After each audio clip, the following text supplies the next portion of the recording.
Professor, muito obrigado. Uma outra questão que a gente vem discutindo é o papel da comunidade internacional. Falamos já dessa questão do governo americano, a nova administração, com a chegada do Donald Trump ao poder amanhã, assumindo o posto lá na Casa Branca, e o papel decisivo que ele teve aí para ajudar a negociar esse acordo de cessar-fogo, mas nós temos vários outros players ali que poderiam ajudar de alguma forma, tanto o acordo de cessar-fogo, como de fato ajudaram o Egito e Catar, como também o processo de negociação da paz e, eventualmente, reconstrução de Gaza. Qual é o papel que o senhor vê para a comunidade internacional aí nesse processo em Gaza e quais seriam os principais atores nesse processo?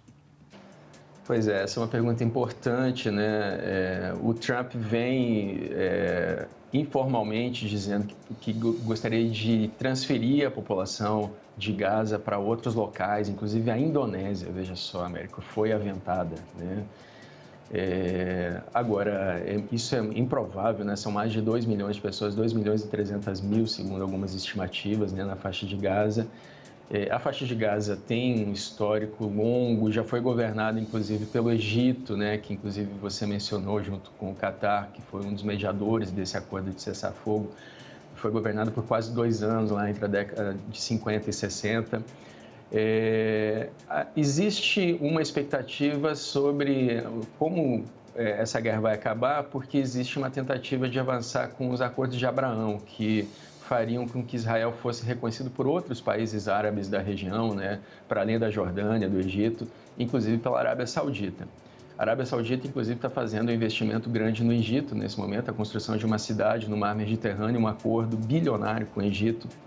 Então, existe uma expectativa de como países árabes poderiam ajudar nesse processo de reconstrução da faixa de Gaza e como a comunidade internacional poderia intervir. Quando você fala em comunidade internacional, Américo, eu quero lembrar para quem nos assiste que existe um órgão da ONU, né? Quando a ONU foi criada, ela tinha 6 órgãos principais, né? São ainda os 6 existentes, mas um está inativo. Por que eu estou falando isso? Porque a ONU foi criada com a Assembleia Geral, que é onde se reúnem todos os países do mundo com direito de um voto cada um, o Secretariado, que é a secretaria, onde são depositados os acordos, o Conselho Econômico e Social, que teoricamente ajuda na economia, a despeito da existência do FMI e do Banco Mundial, que não fazem parte desse contexto, a Corte Internacional de Justiça, que julga estados, o Conselho de Segurança, que é onde são tomadas as decisões pela paz, e aí que eu quero falar que tem um 6º órgão, que é o Conselho de Tutela, que é um órgão, Américo, criado no fim da Segunda Guerra para tutelar territórios que precisavam de ajuda para criar um novo governo, uma nova administração. O Conselho de Tutela, ele existe ainda na Carta da ONU, mas ele está inativo, porque não existem mais territórios para serem tutelados.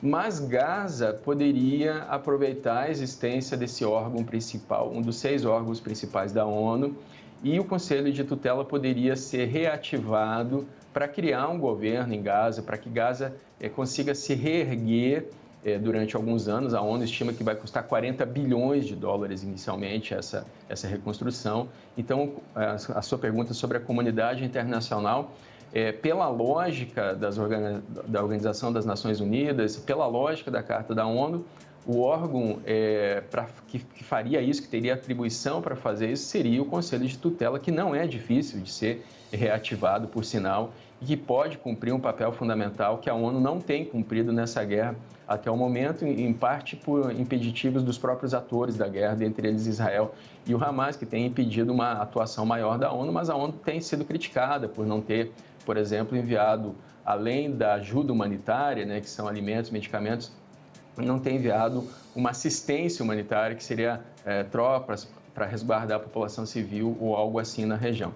Então, ainda é obscuro como é que vai se dar essa transição para o pós-cessar-fogo, para o pós-guerra no total, né? Se for uma guerra mais perene, se for uma paz mais perene, digo. Mas a ONU tem instrumentos para desempenhar um papel mais efetivo nessa situação, Américo.